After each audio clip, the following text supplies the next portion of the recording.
Please join me now in a spirit of prayer and meditation. After our spoken prayer and a time of silent reflection, we will sing together Spirit of Life, hymn number 123, which is also printed in your order of service. We'll sing first in English and then in Spanish.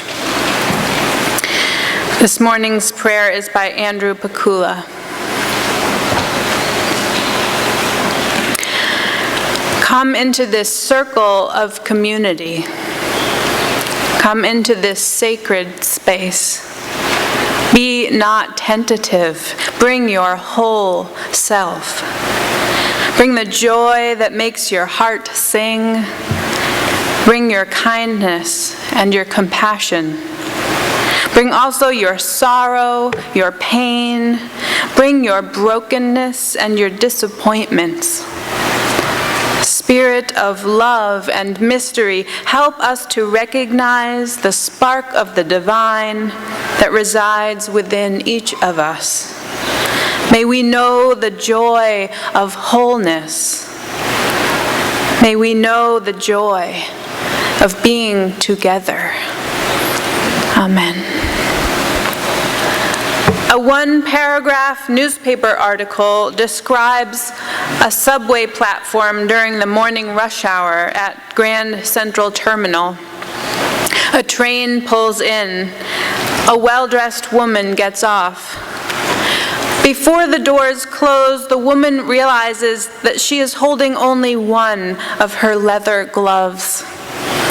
She looks back into the train and spots the matching one on the seat.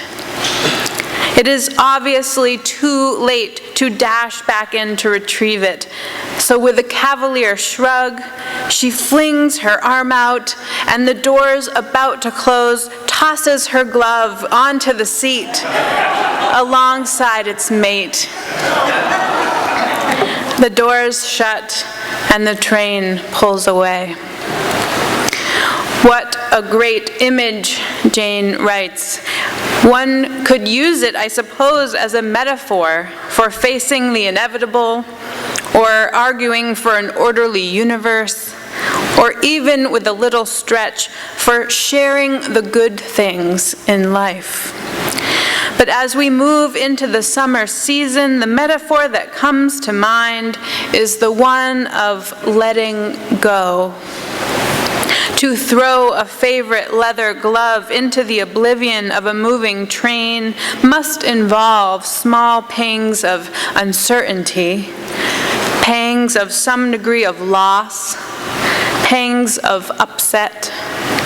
After a lifetime of struggling not to lose our mittens and then our gloves, cavalier abandonment does not come easy.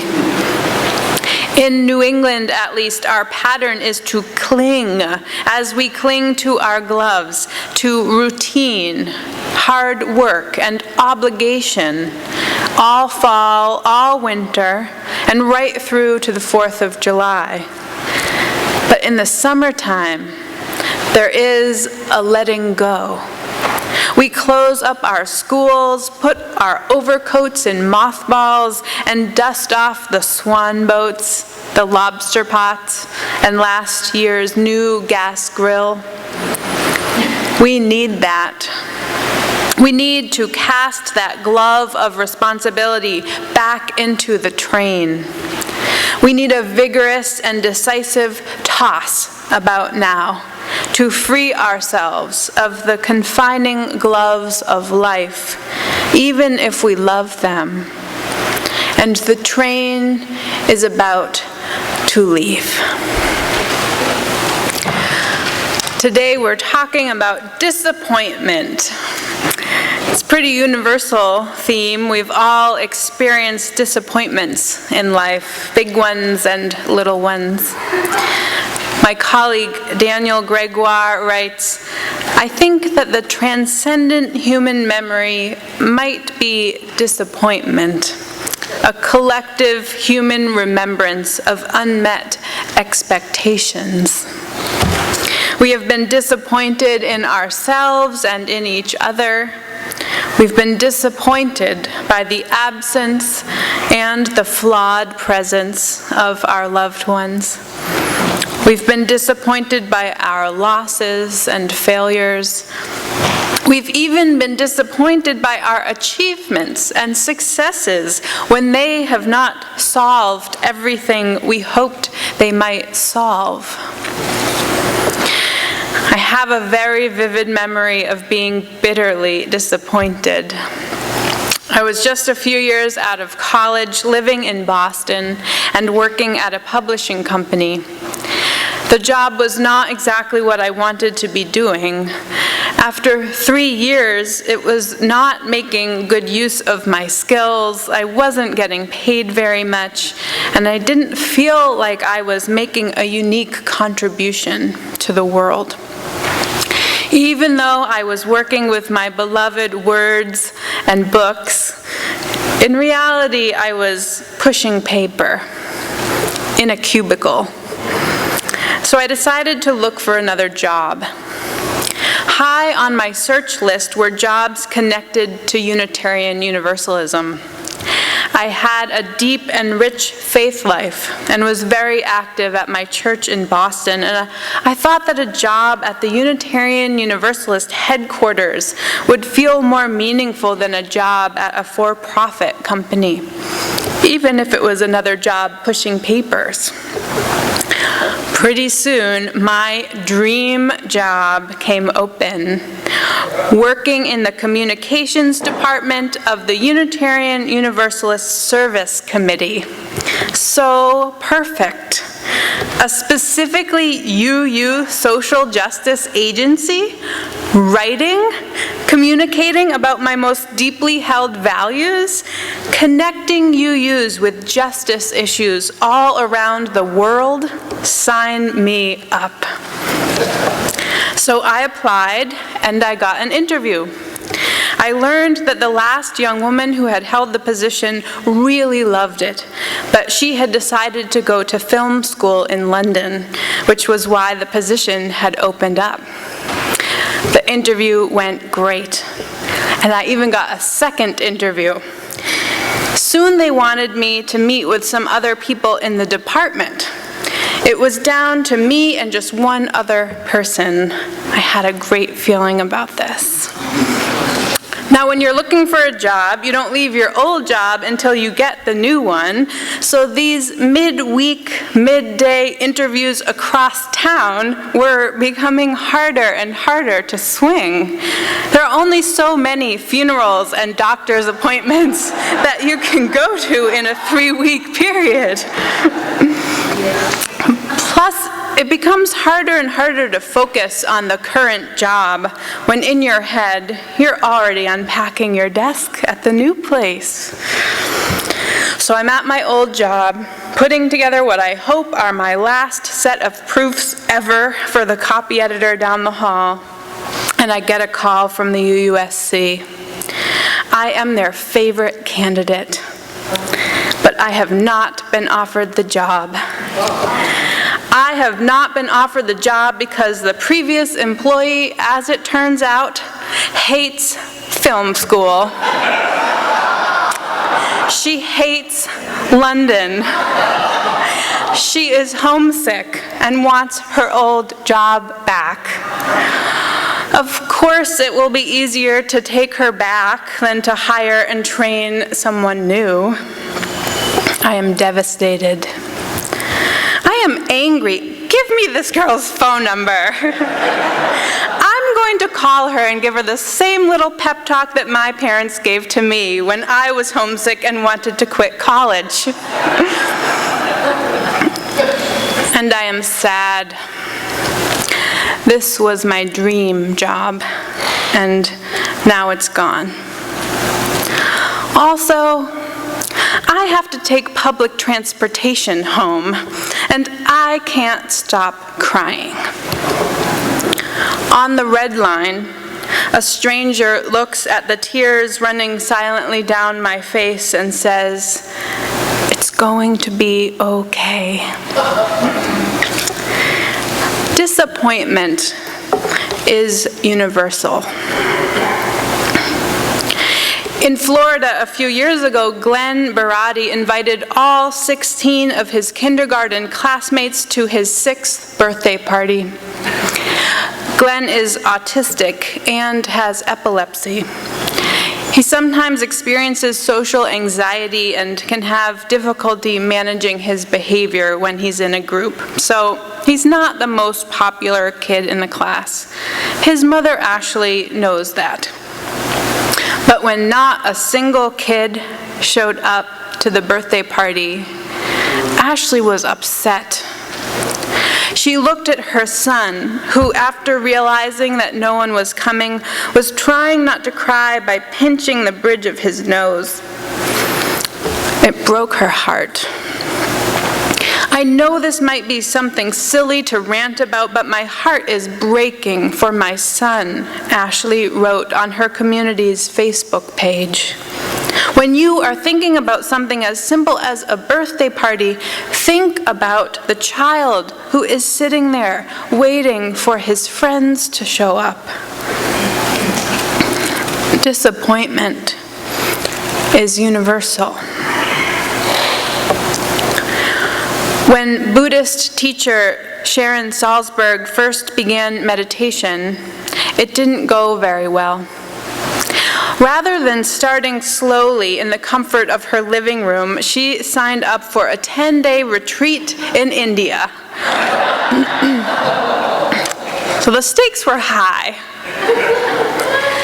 I came to meditation with a very focused desire to find myself and somehow leave behind years of personal suffering for enlightenment, she says. But I was surprised to realize that the practice of meditation simply gave me space to see the inner workings of my own mind, from which most of my suffering emerged. Instead of enlightenment, the beginning chapters of Sharon's practice were overwhelmed by disappointment and confusion, and most notably, excruciating knee pain. If your mind wanders one more time, Sharon told herself, you should just bang your head against the wall. Bill, block your ears. Luckily, before she could find a wall to bang against, the lunch bell rang and the group made their way to the dining hall. But Sharon was already feeding herself on disappointment, a full plate of self-judgment, fear, and anger about her lack of ability. Disappointment is universal. Heartbreak is inevitable and a painful part of life, Parker Palmer writes. But there are at least 2 ways for the heart to break. It can break open into new life, or break apart into shards of sharper and more widespread pain.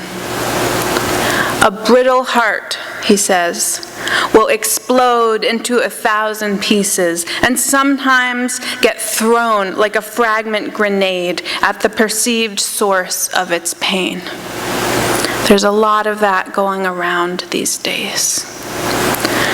But a supple heart will break open into a greater capacity to hold life's suffering and its joy in a way that allows us to say, the pain stops here. Ring the bells that still can ring, Leonard Cohen sings. Forget your perfect offering. There is a crack in everything. That's how the light gets in. So, going back to a few of those stories of disappointment from earlier, it would have been easy to sit with those disappointments for a long time. It would have given all of us a perverse feeling of comfortable self-righteousness, to remain angry, to settle in as the victim of our disappointments.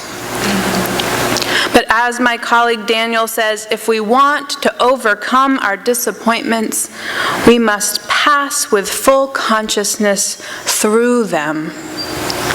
We must look hard for lessons and other buried treasure, new opportunities hidden in the old ones. We must make sacrifices, perhaps the first of which will need to be our pride, and the second, our blame, and the third, shame.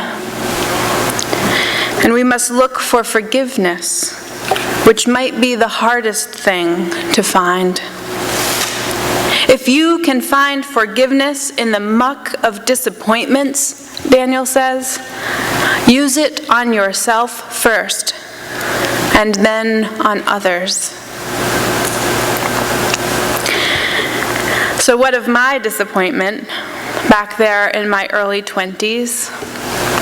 In a way, it led me to you. When I did not get that job and was so disappointed by it, I sifted through that disappointment to find what I had learned from the experience. I had learned the depth of my calling to serve Unitarian Universalism. I learned that I had no more patience for work that was not working toward transforming our world. And I learned that I did not want to spend my life in a cubicle. And so I quit my job without another one, and I enrolled in divinity school.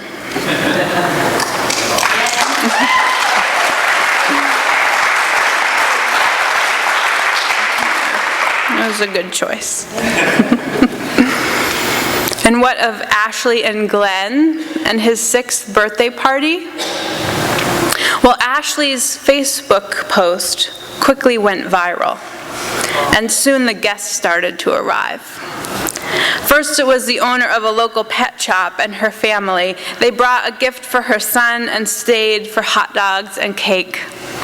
Soon, half a dozen families stopped by to help the little boy celebrate his big day.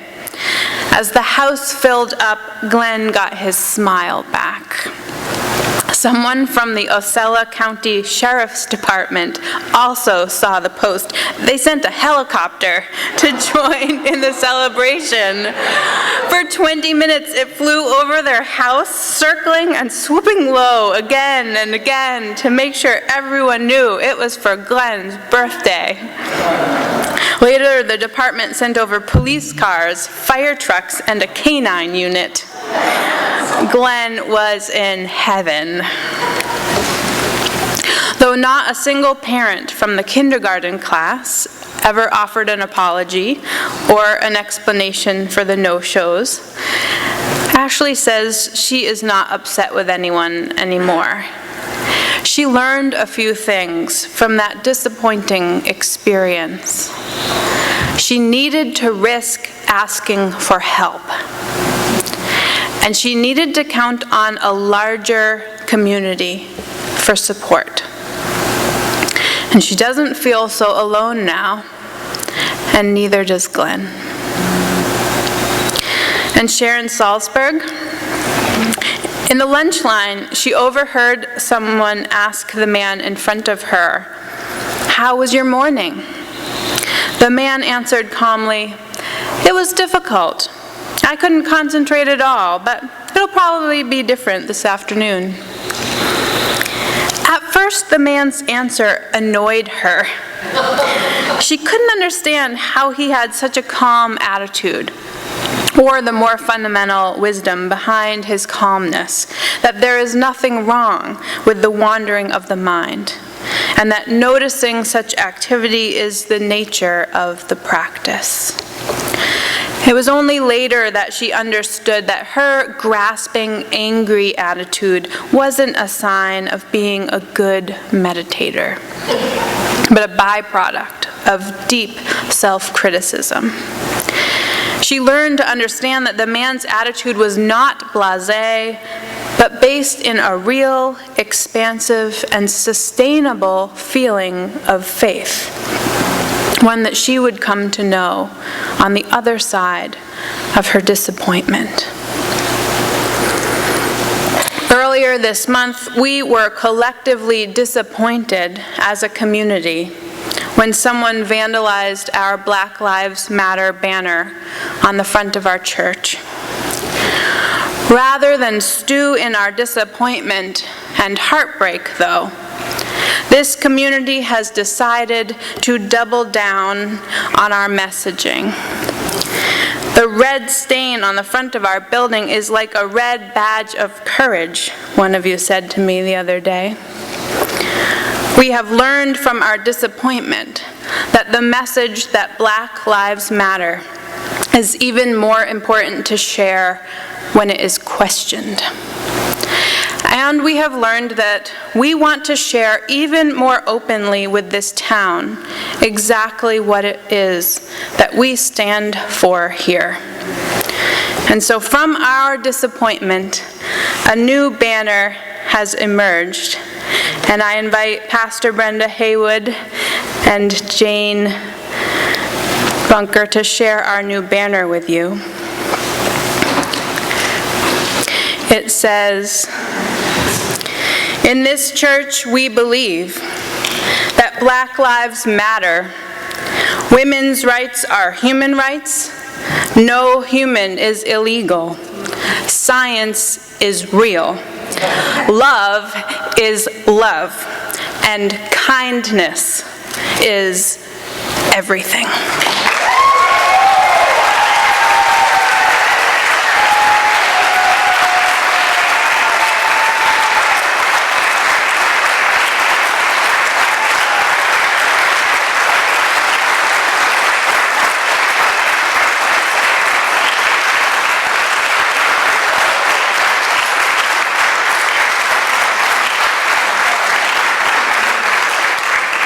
We'll have this new banner downstairs in coffee hour, if you'd like to give it a little blessing before we hang it over our door today. When we have been disappointed, we are faced with the same dilemma as the well-dressed woman in Central Station, standing there with one glove in her hand. One glove has been lost. That's not going to change. But we still have a choice. Will we cling to our remaining glove, cling to our disappointments, or will we toss that disappointment into the moving train car of life so that some good can come of it? The train is about to leave. You decide. Amen. And blessed be.